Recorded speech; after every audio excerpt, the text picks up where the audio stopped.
الحمد للہ رب العالمین، الصلاة والسلام علی رسول النبی الکریم وعلی آلہ واصحابہ اجمعین۔ الحمد للہ الذی ہدانا لہذا وما كنا لنهتدی لولا ان ہدانا اللہ۔ رب اشرح لی صدری ویسر لی امری واحلل عقدۃ من لسانی یفقہوا قولی۔ سب سے اہم بات جو میں نے آپ کے گوشے گزار کرنی ہے وہ یہ ہے کہ حضور نبی کریم صلی اللہ علیہ وآلہ وسلم نے فرمایا کہ ایک دور آئے گا، گمراہی کا ایسا دور آئے گا کہ فتنے بارش کی طرح برسیں گے۔ تو دوسری حدیث میں فرمایا کہ اس کا علاج اور ان فتنوں سے نجات کا واحد ذریعہ قرآن مجید ہے۔ قرآن مجید کب ذریعہ ثابت ہوگا؟ جب ہم اس کو پڑھ کے سمجھ کے اس پر عمل کریں گے اور دوسروں کو بھی ان فتنوں سے بچانے کے لیے دعوت قرآن دیں گے۔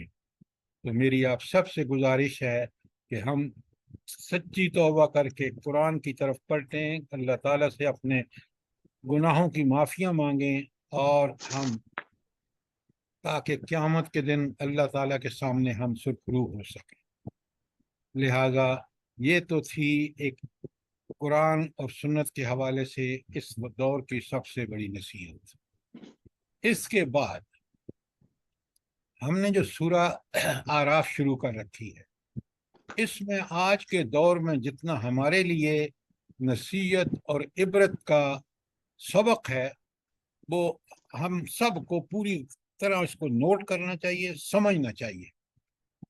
آپ اگر غور سے دیکھیں تو ہم نے جب یہ سورت شروع کی تو ہم جب پہنچے آیت 59 پر، کہ پیچھے قرآن کا ذکر تھا اور دیگر اللہ تعالیٰ کی طرف سے ہدایات تھی، لیکن 59 سے لے کر آپ دیکھیں تو 64 تک حضرت نوح کا قصہ ہے۔ بڑی عبرت ہے ہمارے لیے کہ جب ان کی قوم نے انتہا کر دی، مہلت کے باوجود نہیں مانے، تو پھر اللہ تعالیٰ نے اس کو کس طرح تحت نحس کیا۔ اس کے بعد دوسرا واقعہ حضرت قوم ہود کا ہے، اور وہ 65 سے لے کر 72 تک ہے۔ بالکل وہ قوم بھی اسی طرح گمراہ ہوئی۔ بعد میں پھر اللہ تعالیٰ نے ہود علیہ السلام کو بھیجا، ان کو مہلت دی، وہ نہیں مانے، ان کو بھی تباہ و برباد کر دیا۔ اس کے بعد حضرت صالح کی قوم آئی، 73 سے 79 تک ان کے واقعات کا بیان ہے۔ اس کے بعد حضرت لوط کی قوم آئی، جو ایک منفرد جرم تھا ان کا تاریخ میں، جو پہلے کسی نے نہیں کیا۔ پھر حضرت شعیب کا واقعہ ہے، یہ 93 تک چلتا ہے، جو ہم پڑھ چکے ہیں، اور ان میں اللہ رب العالمین نے کس طرح ہمارے سامنے دائمی سنت اپنی۔ دائمی سنت کیا ہے؟ جب کوئی قوم مہلت کے باوجود انتہا کر دیتی ہے۔ 75 سال کی مہلت ہمیں ملی ہے، آزادی ملی ہے، ہم نے اللہ تعالیٰ سے وعدہ کیا کہ زمین کا ٹکڑا ملے ہم اسلام نافذ کریں گے۔ آج آپ دیکھ لیں 75 سال سے زائد گزر چکا ہے عرصہ، اور ہم نے وعدہ خلافیوں کی انتہا کر دی ہے۔ تو کیا آپ سمجھتے ہیں کہ ہم اللہ تعالیٰ کی گرفت سے بچ جائیں گے؟ ہرگز نہیں۔ اس لیے آج بھی وقت ہے کہ ہم توبہ طائب۔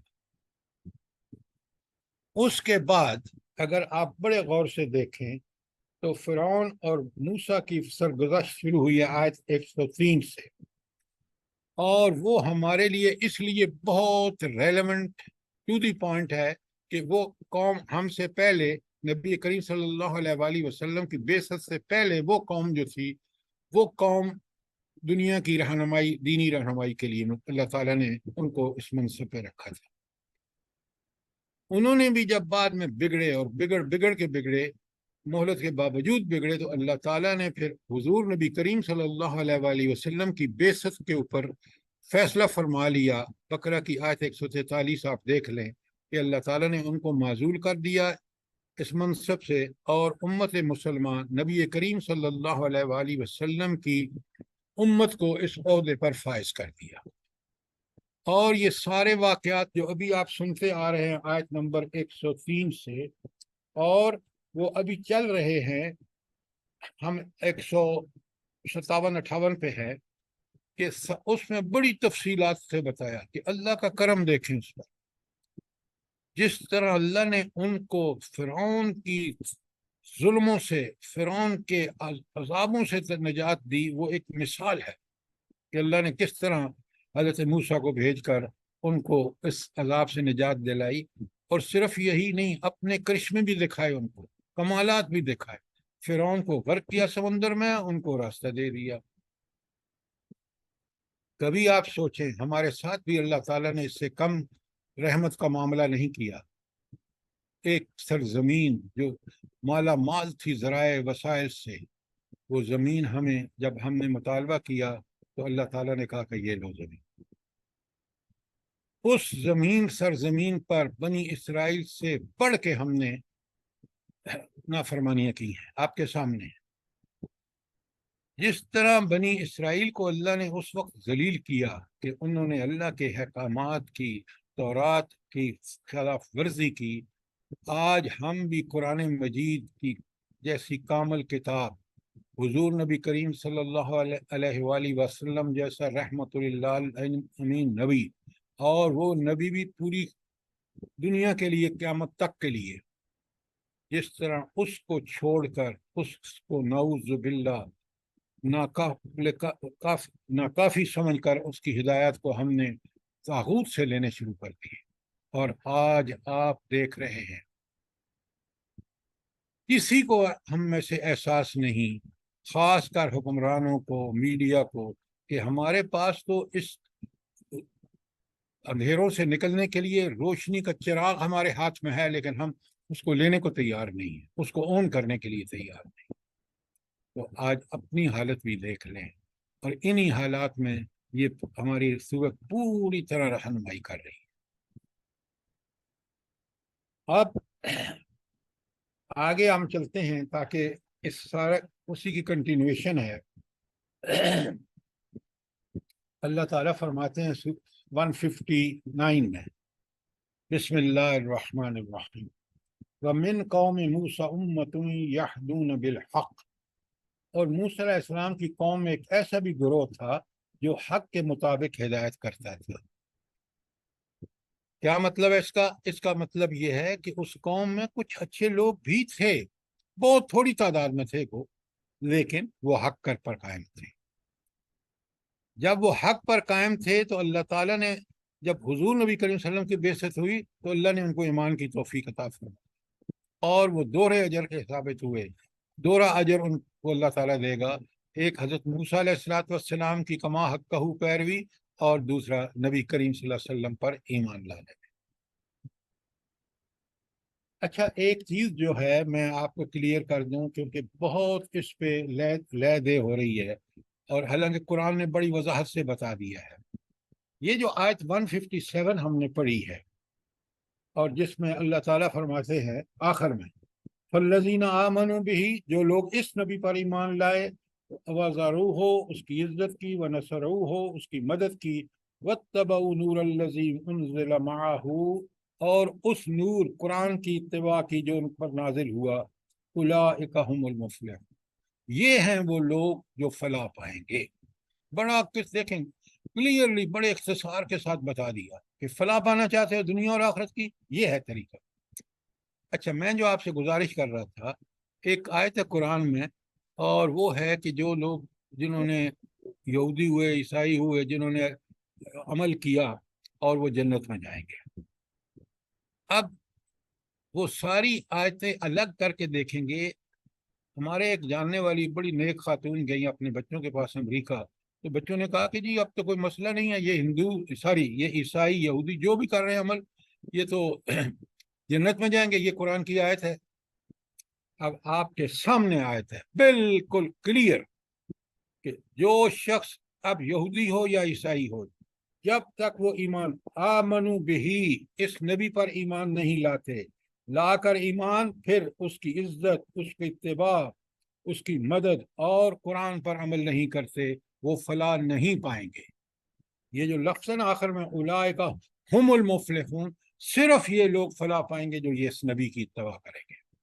تو لہٰذا یہ بات بڑی کلیئرلی سمجھ لیجئے یہ بھی، اور آپ اگر سورہ بینہ 98 نمبر پر ہے وہاں بھی بالکل کلیئر ہے، بڑا واضح بتا دیا گیا کہ یہ عیسائی ہوں یا مشرکین مکہ ہوں، اگر یہ ایمان نہیں لائیں گے نبی کریم صلی اللہ علیہ وسلم پر تو پھر ان کی نجات ناممکن ہے۔ تو یہ چیز آپ سمجھ لیں تاکہ لوگ جو باہر گئے ہیں ان کو بڑا کلیئرلی پتہ ہو۔ اب اللہ تعالیٰ آپ دیکھیں کہ آیت 159 جو ہماری میں نے آپ کے سامنے پڑھی ہے کہ من قوم موسیٰ امتی یہدون بالحق، موسیٰ علیہ السلام کی قوم میں بھی اگرچہ کچھ کم لوگ تھے لیکن وہ حق پر قائم تھے، اور وہ حق پر قائم ہو رہتے ہوئے انہوں نے فوراً، کیونکہ وہ اس حق میں بالکل لکھا ہوا تھا، تورات انجیل میں ان کے انبیاء نے بتایا کہ ایک نبی آئے گا، اس لیے تو 3 قبیلے آ کے مدینے میں بیٹھے ہوئے تھے۔ بدبختی دیکھیں، جب وہ نبی آیا تو اس کا انکار کر دیا۔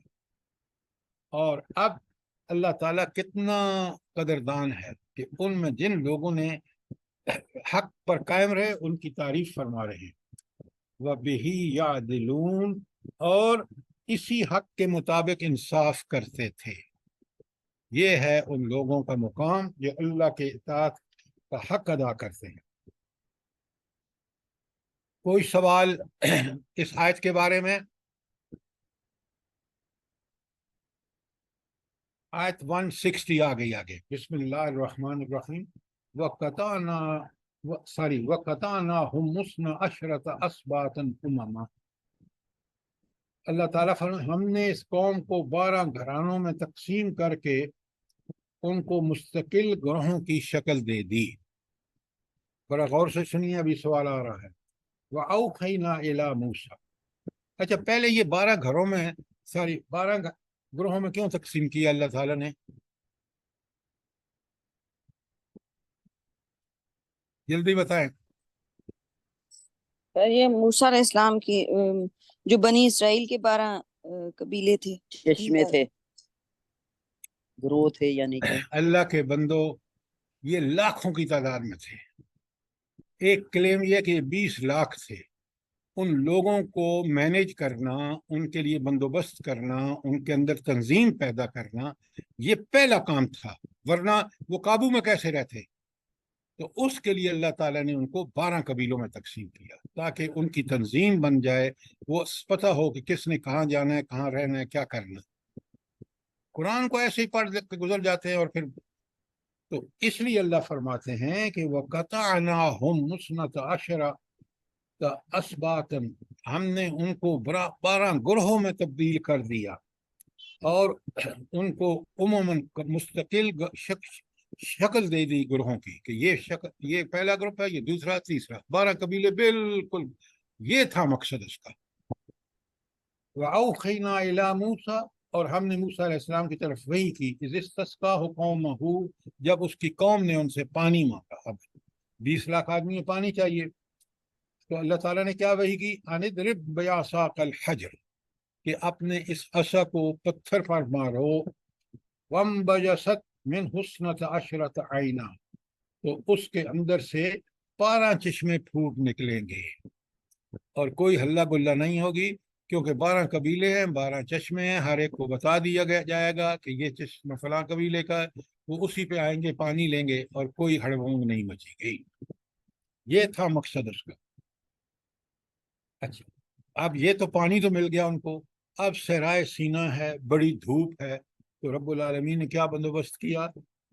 وَظَلَّلْنَا عَلَيْهِمُ الْغَمَامَ، اور ہم نے ان پر بادلوں کا سایہ کر دیا۔ سبحان اللہ، دیکھیں رب کے کمال، پینے کے لیے پانی مل گیا، اور دھوپ کے اگینسٹ سایہ مل گیا۔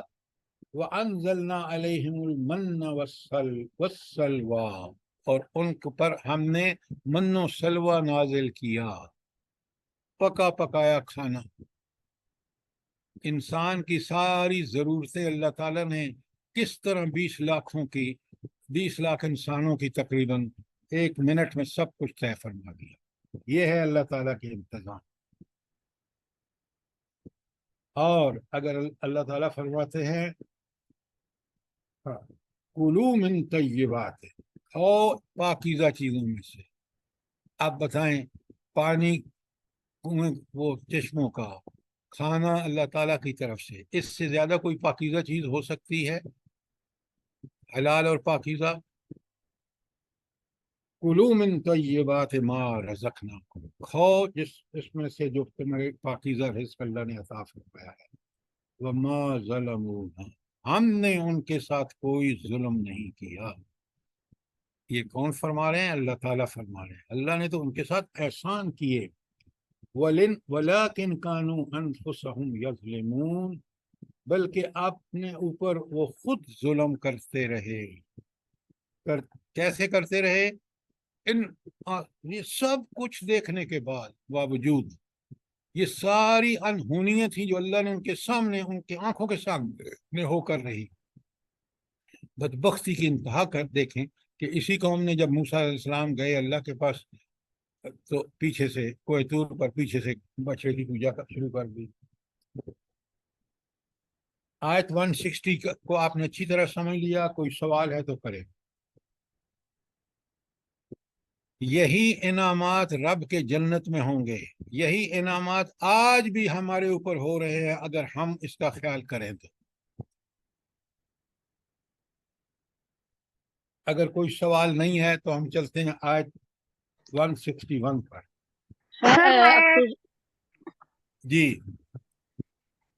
سر میں یہ چلے آپ کر لیں.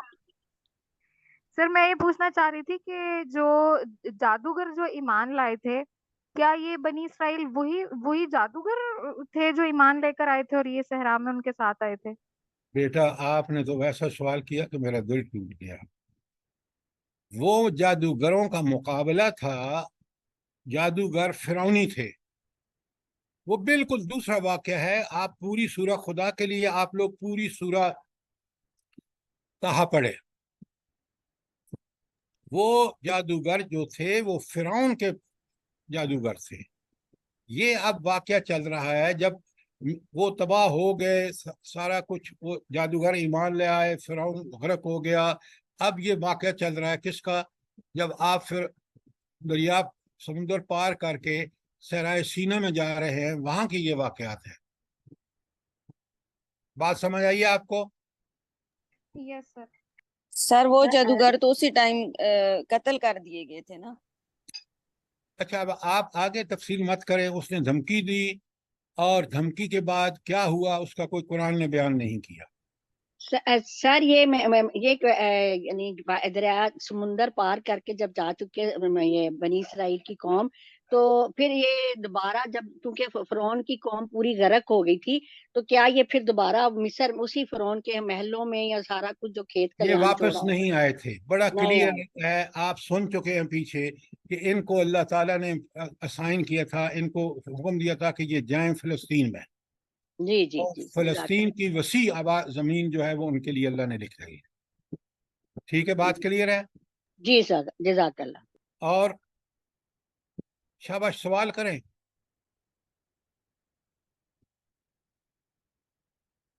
اب چلتے ہیں آگے آیت 161. اب سنیں ذرا اس قوم کا حال. یہ چیزیں سمجھیں، قرآن بڑی بصیرت افروز کتاب ہے، انسان کے عقل کو روشن کر دیتی ہے اور اللہ کے تابع کر دیتی ہے. اب آپ ان کا واقعہ سنیں، میں پھر آپ کو پیرلل واقعہ اپنی قوم کا بتاتا ہوں. وَإِذَا قِيلَ لَهُمُ اسْكُنُوا هَٰذِهِ الْقَرْيَةَ، جب اللہ تعالیٰ نے ان سے فرمایا کہ تم اس بستی میں جا کر بس جاؤ، وَكُلُوا مِنْهَا حَيْثُ شِئْتُمْ، اور کھاؤ جہاں سے مرضی ہے، وَقُولُوا حِطَّةٌ، اور توبہ استغفار کرتے رہو، وَادْخُلُوا الْبَابَ سُجَّدًا نَغْفِرْ لَكُمْ خطاياكم، اور شہر کے دروازے میں سجدہ ریز ہو کے داخل ہونا. اور پھر اللہ فرماتے ہیں نغفر لکم خطاياكم، اگر تم اس حال میں داخل ہوگے اور جس طرح حکم دیا جا کے کرو گے تو پھر کیا کریں گے ہم؟ اللہ تعالیٰ فرماتے ہیں نغفر لکم خطاياكم، ہم تمہاری خطائیں معاف کریں گے.